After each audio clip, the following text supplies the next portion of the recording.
Now, in language teaching, there's a problem with the word comprehension.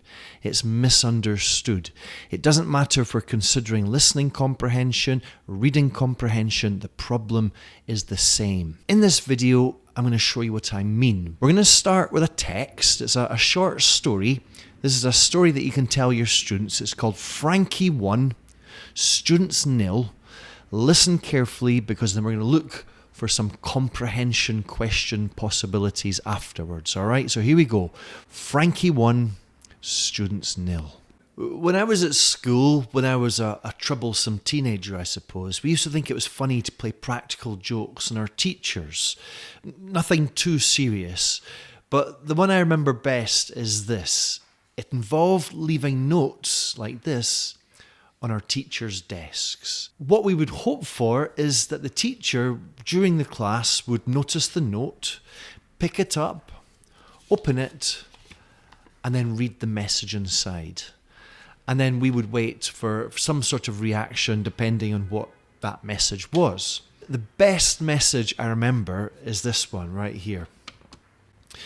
There is a piece of cheese on the classroom ceiling. You get the idea. We would hope then that the teacher would look up at the classroom ceiling and look around to try and spot that fictitious piece of cheese. Funny, no? We would have to do our best to keep a straight face, not to smile or laugh, because you wouldn't want to demonstrate that you were involved in that joke, right? Now, I'll never forget the day we did this to Mr. Francis, our cool history teacher. Mr. Francis is the coolest teacher I ever had. He was too cool for school. And it was about 5 minutes from the end of the class, and we thought, he's not going to see it. But then he did. He noticed the note on his desk, and he moved towards it slowly, and he picked it up, and he opened it, and he read it. And we're going to pause the story here for just a moment. I'll tell you the ending at the end of this video, but first it's time for the theory, all right? If you were going to compile a list of questions, comprehension questions, to give to students after they've listened to that story or read the text, what would those questions be? What would they look like? I've just pasted the story into ChatGPT and asked it to do the same thing. And here are 5 of those questions that ChatGPT has offered me. Number 1, what type of practical joke did the narrator and their classmates enjoy playing on their teachers? Number 2, describe the reaction the students expected from their teachers when they found the notes on their desks. Number 3, according to the narrator, what was the best note that the students ever left on their teacher's desk? Number 4, why did the students try to keep a straight face when their teachers noticed the notes? And number 5, who was Mr. Francis and what subject did he teach? Now, I think you'll probably agree that this is very standard. These are some standard comprehension questions. This is what we expect. We get these in our course books, in our examinations. You might see them in multiple choice questions. This is kind of, I guess, what students expect because of the whole culture of language teaching and language learning. And I think that the reason we use questions like this is quite simply because they can be right or they can be wrong, and that makes feedback very easy, and that's why you see them in exams. Students either get it or they don't. It's just like a joke. You get it or you don't get it. And in this way, we can refer to questions like these as convergent comprehension questions. Students have to converge. They have to come together to arrive at an answer which is going to be either right or wrong. There is only one answer, usually for this type of question. The problem is that if we always approach comprehension like this, we're confusing it or conflating it with understanding. Comprehension is about so much more than just understanding. Comprehension can be defined as making meaning, and so much of the meaning that we make from a text, from a story, from a book, from a film, etc. is personal. And I think it's much more healthy to have a balance of questions which are convergent comprehension questions mixed with divergent comprehension questions. Those are questions that encourage students to get involved with the text on a personal, deeper level. And I'm going to give you some examples. The question number 1, did you make any predictions? I've not told you the ending of the story, so perhaps you've got some sort of idea about where it could be going. What about the title? When I told you the title, Frankie 1, Students 0, did you guess correctly that Frankie was a teacher? Perhaps you imagined that this story had something to do with a sports event in which Frankie beats the students. Who knows?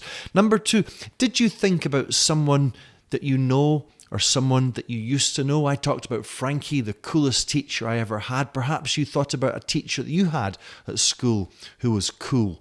Too cool for school. Perhaps you've got a student that plays practical jokes and you imagined that student being part of this scenario. Number 3, did you place yourself in the story? Did you ask, I wonder how I would deal with this situation in the classroom as a teacher if my students tried to play this practical joke on me? How would I do it? What would I do? How would I react? Number 4, did you visualize? Of course you did. It's impossible not to, isn't it? You constructed mental images of the classroom, of me, of Frankie.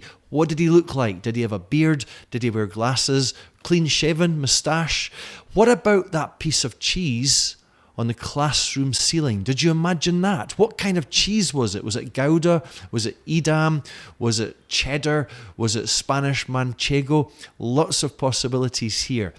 Visualization is an absolute key part of making meaning, of comprehension. Next one, did you ask any questions? There's all sorts of questions that a listener or reader could ask. They don't always have to be answered either. Perhaps you wondered, where did Jamie get this story from? Is it true? Good questions. Maybe you wondered about that piece of cheese in the classroom ceiling. How would you stick it there? Would you use glue or sellotape or staples? Maybe you could just make it stick itself by kind of squashing it onto the surface. I don't know. I've never tried it. Number 6, did you find a story of your own? Perhaps you connected with an experience you've had, something that happened to you when you were a kid or as a teacher. This is a prime way of making meaning from stories, is by connecting them with those that we already have. And number 7, did you draw any conclusions from my story? This is often a difficult thing, but if you look hard enough, there are often things to take away.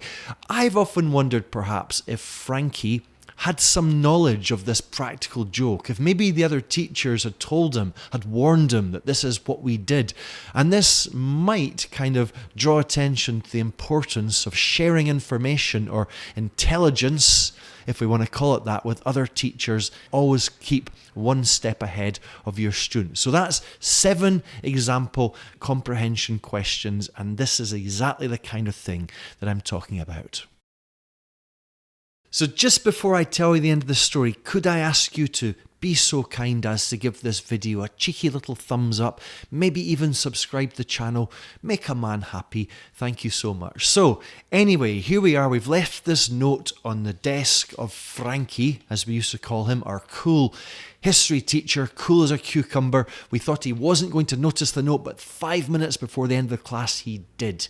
Slowly, he picked it up, he opened it, he read it, and then he walked over to the corner of the classroom and crumpled the note as he went.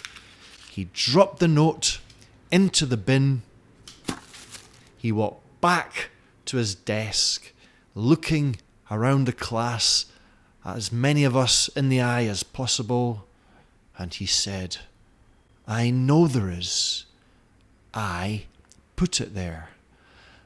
And then, in unison, every single one of us, we all looked up. Frankie 1, Students 0.